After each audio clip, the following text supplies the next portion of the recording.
115, paragraph starting with, "This is but natural." So, who would like to read? Okay, Urmilji. Let me do the prayer. So this is since I'm putting in the recording, I'll just say repeat it. It's verse 2 of chapter 2 of section 7 of Taittriya Upanishad. Om Sahna Vavatu Sahno Bhunaktu Sah Viryam Karvavahi Tejasvinavadhitamastu Ma Vidvishavahaihi. Om Shanti Shanti Shanti. Hari Om Shri Gurubhyo Namaha. Hari Om.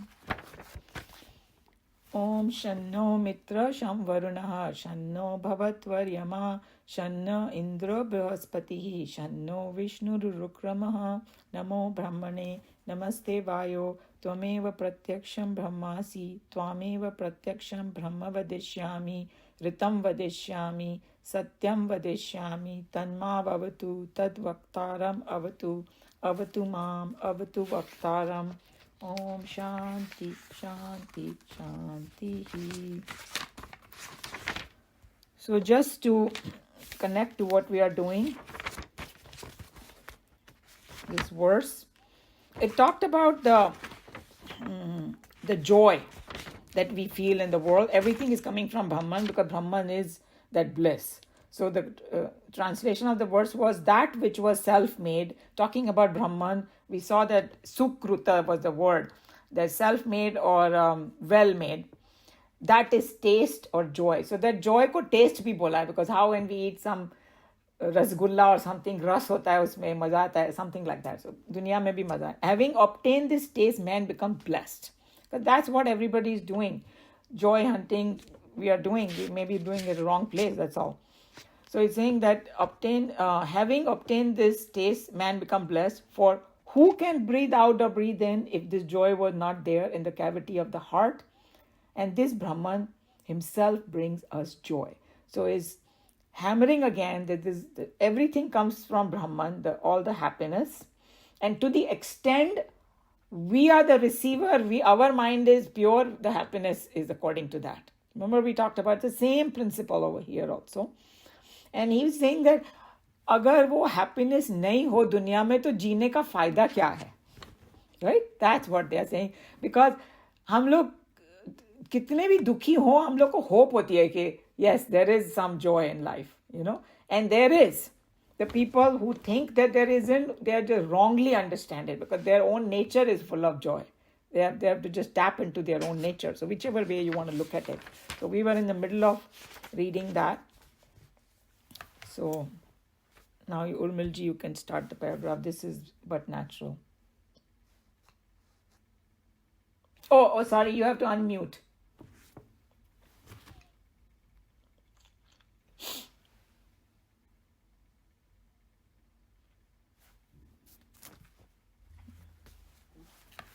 This is but natural that whenever we try to narrate to someone near and dear to us an experience we had, and whenever we are anxious that the other must experience the same, it must be the experience of every one of us that our thoughts will always run faster than our words.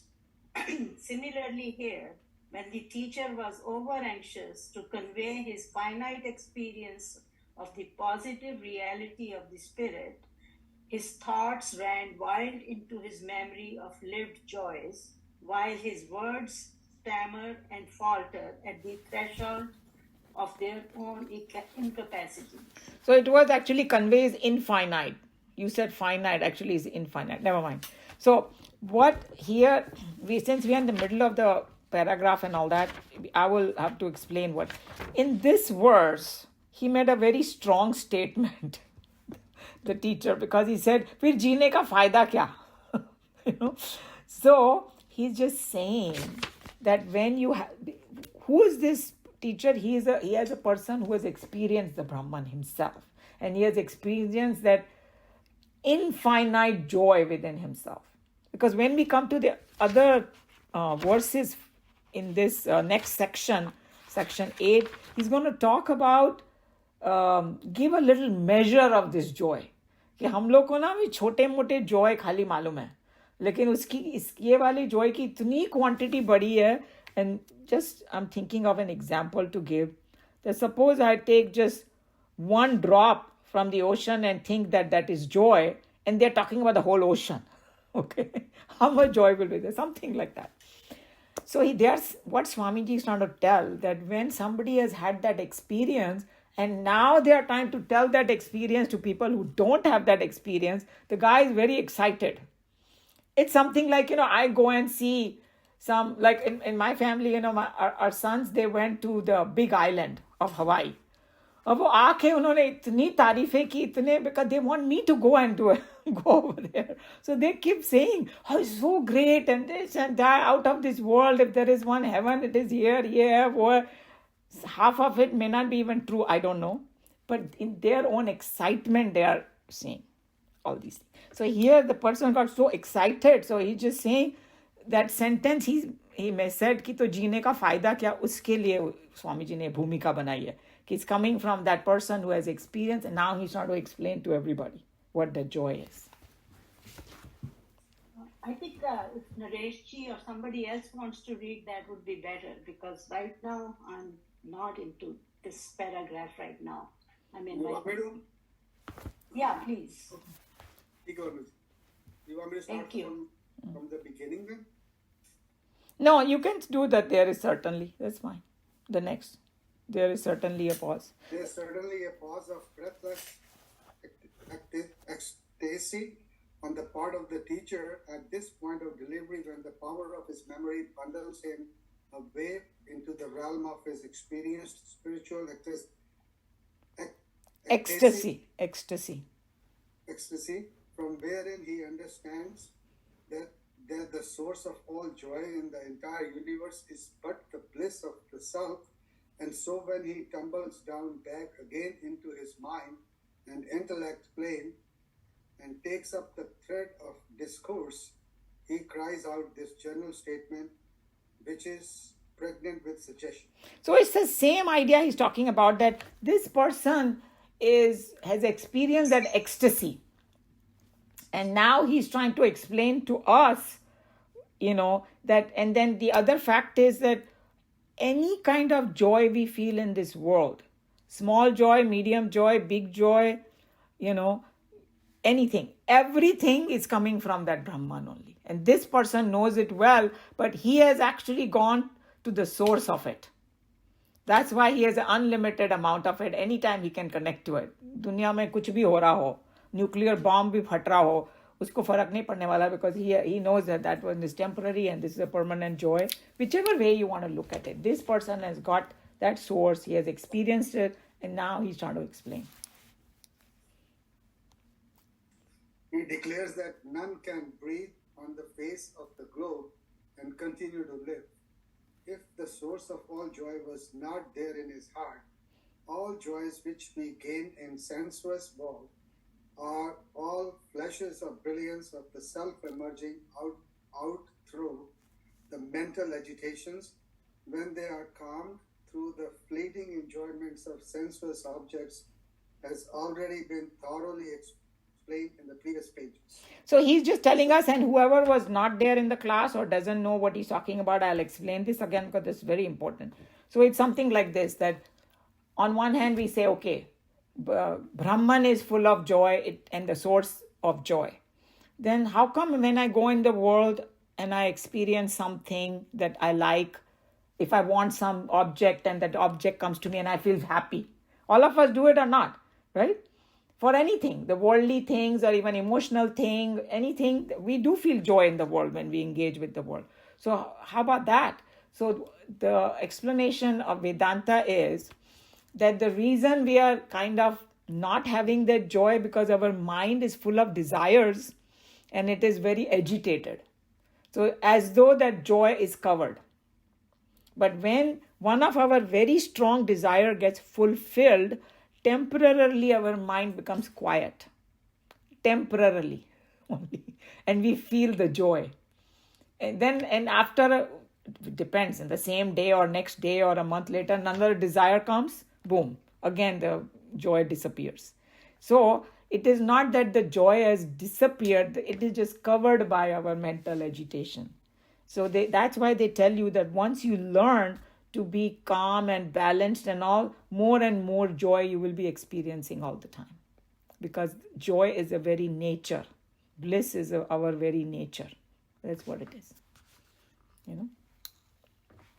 The psychologist estimating the mental character and the composition of the suicide declares that a creature decides to die and raise a weapon against himself only when he, at the impact of a sudden and immediate disappointment in life, comes to feel that there is no more a chance of any happiness nor an occasion to smile in the future.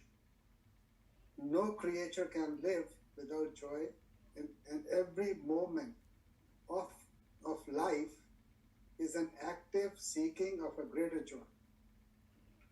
If this motive force is removed from life, the entire existence tumbles down and permanently comes to a halt.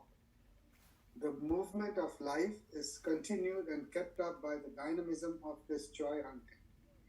Naturally, the teacher here declares quite appropriately that no creature can be there and continues to breathe in its body embodiment if its heart is not full of this experienceable self. So here, because, sorry, yeah, you can finish that last line. Okay, go ahead. That this Brahman alone brings all the joys has already been explained when we were discussing the mechanism in the joy distilling process with the beings, within the beings. So he's just giving the explanation for that sentence that is there. And, obviously it is a strong sentence, but we know in the world that people, and this very sadly in the world, all this problem is happening more and more, right? Because they think that there is no hope. Hopelessness leads to these kind of suicide and all that. But it's just that they just unfortunately have not inquired that, hey, that you are joy, you are happiness, and you have to just make your mind quiet and you will get it, everything. And there are methods to do it. Obviously one size doesn't fit all. Wherever you are in your life, you have to try from there, different methods to calm the mind. That's a whole different subject. But basically they just, and the reason this is happening so much, because no creature can live without joy. That's what everybody wants happiness. Kisane bola, even a little worm on the, is crawling, is looking for some happiness, some food, something to give us joy. So each one of us, that is our main goal in doing whatever we do, seeking that happiness. But Vedanta is saying that your own very nature is happiness. Connect to that fountain of happiness within you. That's what it's trying to say. Urmilji, is it because you came after few days that you are confused? Because if you have any question, then we can take it up. No, it's just, I wasn't there last time. I was there couple of times before that. I'm just, since I didn't hear the last time, I just... Oh, maybe that connects. Yeah, you can read. My mind is not connecting. Yes. My mind is not connecting to That's okay. You can think about it, and if you have questions, Anal, please bring it up. It's not a problem. We can try to explain. Yeah. Thank you. Yeah. Anybody has any question, comment? Before I go to the next verse.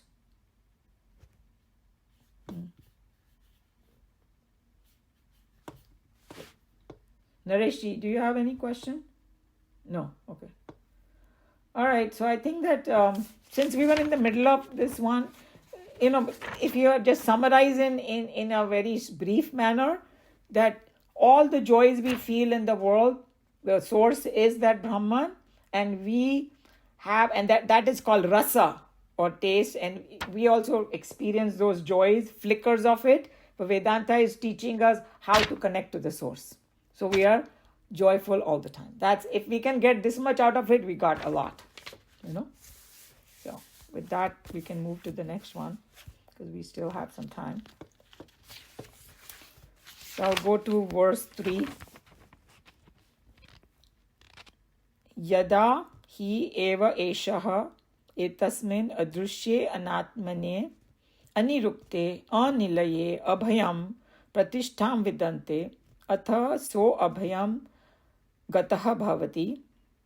Yada hi eva etasmin daram antaram kurute atha tasyam bhayam bhavati tat eva bhayam vidushah manvanasya tat api esha shloko bhavati. Too many words, but we'll see what it means. Yada, when, he is indeed, eva is thus, esha this, seeker. When they're talking about this, means they're talking about the seeker. Etasmin, in this, adrushye, who is invisible. So these are some of the words that are describing the Brahman. Even though the Brahman is undescribable, they are still, the saints and sages try to describe it, and there is a meaning. These are called indicative definition of Brahman. Just indicates, it doesn't explain completely. You have to take all of it together, and then that's the Brahman. So adrushye is invisible, anatme is incorporeal, doesn't have a body, anirukte, inexplicable. Sometimes Swamiji would say in his commentary that if you can't explain it, then what are we doing here? Let's go home. We'll still try to understand. Anilaye, unsupported, जिसका कोई घर नहीं हो. Abhayam, fearlessness. And that Brahman is, there is fearlessness there. Pratishtham, किसी चीज में प्रतिष्ठा हो जाना means उसको अच्छे से समझ लेना, उसके साथ एक हो जाना, उसको प्रतिष्ठा बोलते हैं. Vidante, attain. Atha is then. Saha is he. Abhayam is fearless. Bhaya se abhay. We have name, right? For people, abhay. Gataha, attain. Bhavati, become. Yada is when. He, however. Eva is verily. Esha is this one. Etasmin, in this. U is even. Dharam, slightest. Antaram, distinction. Kurute is to make. Karna. Atha is then. Tasya, to him. Bhayam, fear. Bhavati is. Tata is that. Tu is indeed. Eva, certainly. Bhayam, fear. Vidushaha, the all-knower of Brahman. Somebody Vidusha jo bahut intelligent ho, in the spiritual sense. Manva nasya, for one who does not reflect, the thoughtless or a proud person who doesn't want to, find out who Brahman is. Tata is that. Api is also. Eshaha, this. Shlokaha, verse. Bhavati, there is. This was like a marathon. Don't worry about it. I think it was Kamlaji when she used to attend. She said, do the Sanskrit. So that's part, that tradition I'm doing. But don't worry about it. It's too much. Okay. So in this verse, what is going on over here? Basically what he's saying, the teacher is telling the student, fearless, to become fearless. Who does not like to be fearless? Fear is one of the negative things in the world. Like if we are scared of things, we can't have peace of mind. If we have fear, we won't have peace of mind. So just to get an idea, so that we know that what we are doing in this verse, otherwise get confusion, then we'll open it up a little more. He's saying the one who connects to that Brahman, or usme pratishtha ho jati hai, means there's abidance in it. When we talked about sthita prajna in chapter 2 of Bhagavad Gita, the one man of steady wisdom, the wisdom has become so steady, nothing can shake him. So isko bolte hai pratishtha hota hai. The one who gets established in that Brahman, that person becomes fearless. And why fearless? Because there is oneness. The fear always happens when there is something else. Right? When duality, there is fear. Oneness, there is no fear. If I'm completely sitting alone and there's nobody there, I won't be fearful of anybody. When I feel, oh, there is somebody else might do something bad, that's called fear. That's what it's talking about. So that's the basic idea in this, that the person who connects to Brahman and gets established become fearless. And if you feel Brahman is different than you, fear will come. Even slightest difference will cause fear. That's why, there are some idea of God, that God is sitting in the heaven with a big danda trying to punish me, then I'll be fearful of God. That's why Swamiji was saying that, why do people say that, God fearing and all that term is not, it's not a Vedantic term. Because oneness, there is no fear. What is Brahman? Oh, who's asking that? Malini ji. Huh. Oh, Brahman is that God consciousness, how do I say, substratum of everything, sabka adhar. When we say God, if we say Krishna and Rama, they are the expression of God. But when I say consciousness, means I'm talking God from the essence. So Brahman is that word used in Vedanta for that consciousness, for essence, pure God. That's what it is. So and now coming back to this, the fear and fearlessness, then it also described the Brahman in this verse: invisible, incorporeal, inexplicable, and all that, unsupported, because it's trying to remind us. And there is no fear over there. Also fearless also is called. And that's the main thing in this. So we will open it up a little bit more. So what is the abidance in the Brahman and how do we get it and all? That's another question somebody might have, even though we have done it many times. But just to kind of reinforce whatever we have learned, we can go forward with some explanation and all that by different swamis and all that. So he was just saying that Nikhilanandji had some commentary on this, and I got some points from there, that in this world we perform some good deeds and all that to increase our happiness. We were talking about happiness, right? There, and here's fearlessness, but this connection is there.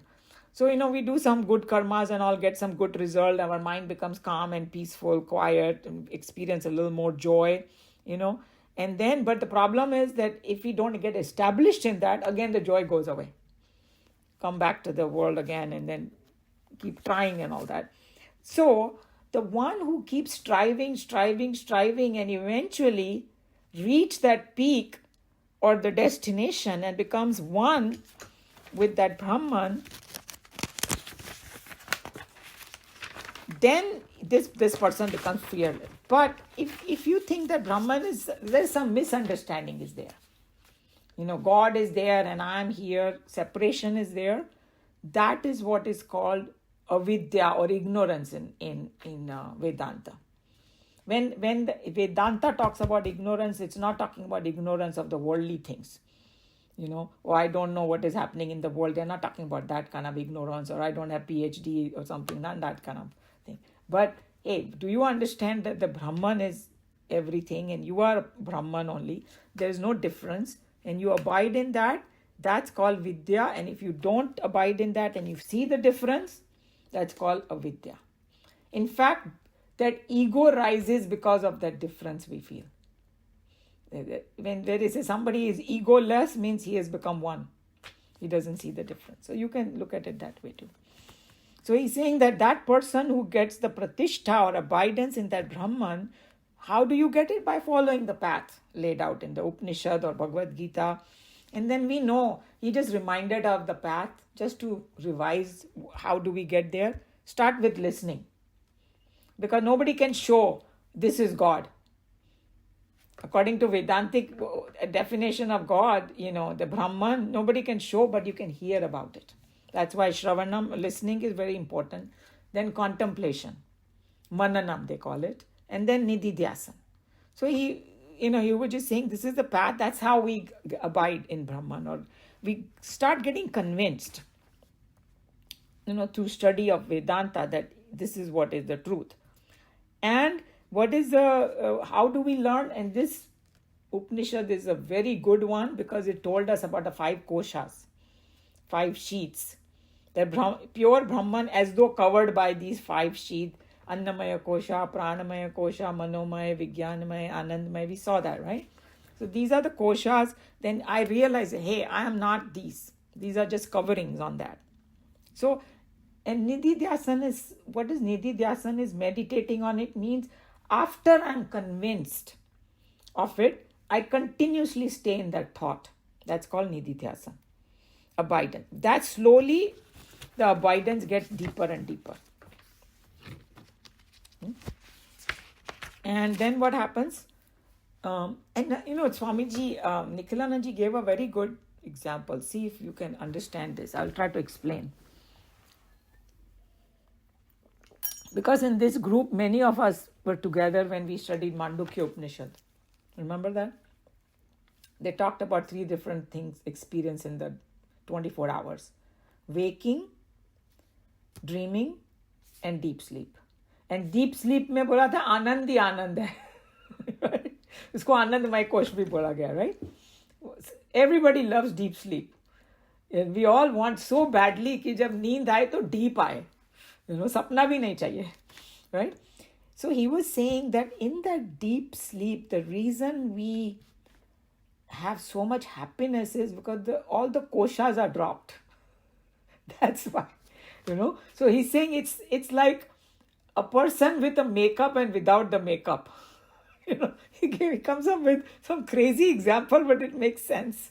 I go to a party and I put all this pocha on my face and the person is hiding literally in there. Makeup is there. But he's saying deep sleep is like a person without a makeup. All those is free. And makeup doesn't feel good. It's just for show and all that. People love to wash their face and just be themselves, So that's what he's saying, that actually that deep sleep is like without makeup. That's why you feel so happy over there. And then he's saying that you don't have to go to sleep to understand this. In waking state only you recognize this.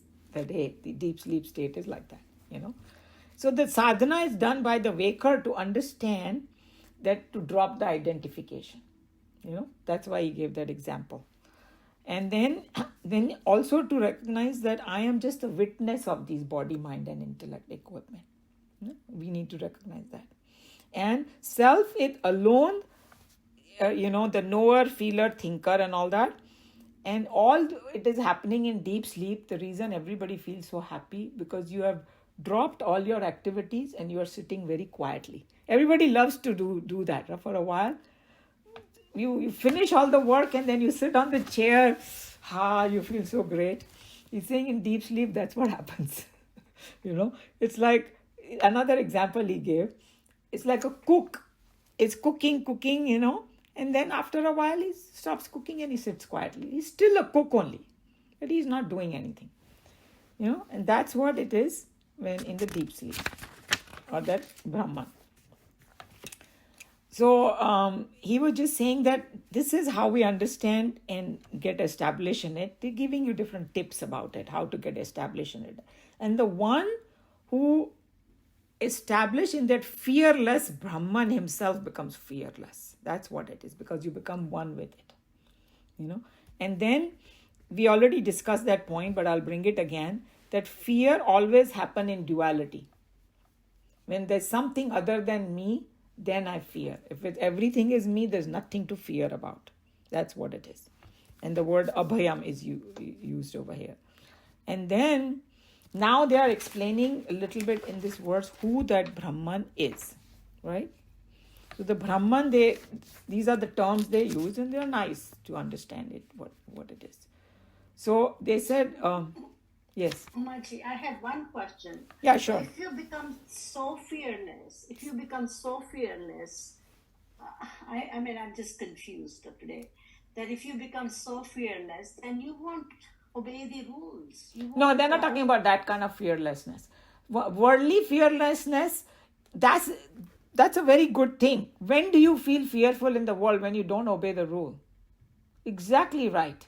If suppose you are going on the freeway and you are going 50 miles, यहाँ पर San Diego में everybody speeds. So there is, I cannot even say. I came from Houston. Over there used to be about 5 different cops on the freeway, and anybody speeding beyond 65, they'll catch them and give the ticket. Huh? When will I be fearful? When I'm speeding. If I'm not speeding, I won't be fearful. So the reason the person becomes fearless, he's not doing anything wrong. If I know how the Prakriti works, how the Brahman is, everything, I'm doing everything right, what will I be fearful about? And the other thing I'll be what are we fearful? Oh, I will die. Oh, I will get this sick. They are telling you are not the body. This is just a covering that you have, and one day you're going to drop it. Right? I'm just thinking, I mean, we just came back from Denver. My granddaughter, she's almost 13 years old. Mm-hmm. And so she spends like 3-4 hours all by herself. So I said, don't you fear? Mm-hmm. She said, no. What should I fear about? Awesome. I'm very proud of her. Of course, as a parent, you do. I said, do you lock the doors? She said, oh, I don't know. Sometimes they're locked, sometimes. But in my mind, oh my gosh, there's so much bad happening here. No. That's not mixed. I agree with you. As a parent and all, you have to definitely teach them and all that. They are talking about a different kind of fear. The fear about, nobody's saying in the worldly, one is called transactional world, right? Transactional world mein fear is a good thing. Yeah. There's nothing wrong with it. Reasonable. The fear becomes issue when it becomes some clinical problem. Your fear, अंधेरे से भी डर लग रहा है, इससे भी, there are some people fearful of everything, right? So if you have a balanced fear in the transactional world, no problem. But they're talking about adhyatmic world. Usually we have a fear of death. They say that actually fear of death is the worst one. All the other fear comes from that, right? So they're talking about that. And the one who becomes fearless, meaning he understood so well that everything in the world is transactional. That's why. And then he's not doing anything wrong. And if in our course of life, if some good, bad comes, a little bit here and there, we don't need to be disturbed about it. That's the nature of life. But it's something like an actor. Okay? Actor is acting like a beggar in one movie, a king in the other movie. But the actor deep inside knows, this is just my role. I'm not a beggar and I'm not become poor. I have enough food to eat in my home. And if he becomes a king, he doesn't have to feel, oh my God, look, I'm so great. Now I become a king. No, you are a, ordinary person there. That's what it means. Knowing extremely well, usko pratishtha mein aa jata. That's why he doesn't have fear. But the people who feel, oh my God, don't contemplate on God, don't know who the God is, don't know who, what Brahman is and all, then fearful of everything. That's the problem. So we should not mix that, hey, we should be cautious in the world. And that's a transactional world and we need to be. So I hope that helps. Yeah, I'm just wondering that if we become so fearless, then the tendency would be to do something bad too. That person, okay, tell me one thing. If you know in your heart completely well the consequences of what you know, and then wouldn't you choose the right path? That if I go to path A, it will be a complete disaster. If I do B, it's a good path. I have a complete clarity. Why would I go in A? So that's what it is. So coming back to the definition of, couple of terms over here. Let's see. Adrishye. They call Brahman invisible. And we know why? Because we cannot grasp it from our 5 senses. Right? So that's why it's called invisible over here, that Brahman. And we have done this kind of things before, but we are just repeating it. And then the other one, the anatmane means without the body, without the physical body. Because Brahman is all pervading, nothing pervades it, and it doesn't have anything. How can like a thing which pervades everything have a body? Body is like limited thing, So that's why it is called, it is some contemplative words are there. And then the other one is called anirukte, inexplicable. We cannot describe it. And because, why we cannot describe? Because it is not a material thing. It doesn't have a form, it doesn't have qualities, it doesn't have all these things, that's why. Anilaya, it doesn't have an abode. It doesn't, and that also, it doesn't have a house in a sense. That is the one that houses everything. That's another way you can look at it. How can it have a house? And when Swamiji's commentary is going to talk about it, something like, I'm sitting on this chair is on the floor is supported by the house is supported by the earth is supported by the space, because it's floating in the space, is supported by Brahman. Right? We studied that. Who is supporting the Brahman? Itself is supporting it. There is no other support for it. So you can look at it that way too. So that was the next verse. A word was there. What else is left? Those were the 3 words that they use. And then coming back to it, that fearlessness, that when we know that Bhagwan and I, or the Ishwar and I, or consciousness and I are one, then there is no fear. But anybody else who thinks that Bhagwan is separate, that fear will start. That's this verse. Any question about it? Any comment about fear? That from what perspective they are talking fear? The people who have the near-death experience, one thing they all come back with one, and they all have this common thing, that they have no fear of death anymore. Because they realize that, you still exist after dropping the body, and you feel so happy and free, but you have a job to do here. So they are very happy to come back to their thing, because it's like, I have to finish what I have to do. And that cannot be done in that other form. So it is a gift, it's a privilege, it's a thing to come and, learn few things on this earth. It's like a school. Our teacher used to say that earth is like a school. We have come here for some job, something, to find out that. So, looks like, does it sound too complicated, this verse? Maji, one comment I want to make. We become fearless when we realize Brahman because of oneness. We see oneness in everything. Then there is no fear. Right. Yeah, absolutely. See, if you think about it, just translate that information to the worldly thing. When somebody that I know is there, or some family member or something, I'm not fearful of them. I'm so happy, right? Because I feel the oneness. They're part of my family, part of my friend circle. Some stranger you see in front of our house.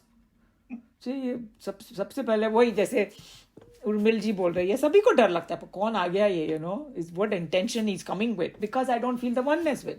And then suddenly he will say, oh, that falana person sent me. Suppose I say, Anil ji ne mujhe bheja hai. Then suddenly I will not feel fearful. Oh, Anil ji, that's my oneness. See that? In the worldly sense also we do that. Whenever we feel the oneness, we don't feel the fear. But they are talking about the ultimate fearlessness.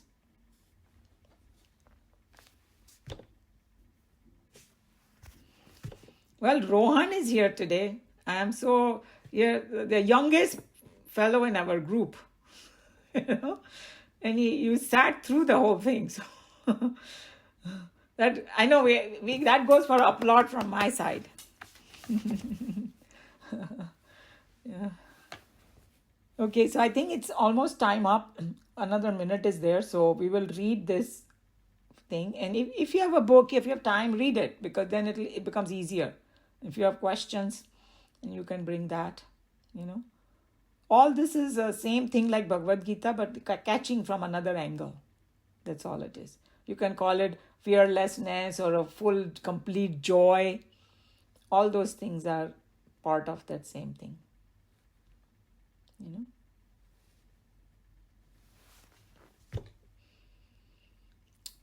So, any Other comment, question before I close? Okay. Sarve bhavantu sukhinah, sarve santu niramaya, sarve bhadrani pashyantu, ma kashchit dukha bhag bhavet. Hari Om Shri Gurubhyo Namaha. Hari Om. Okay, next week is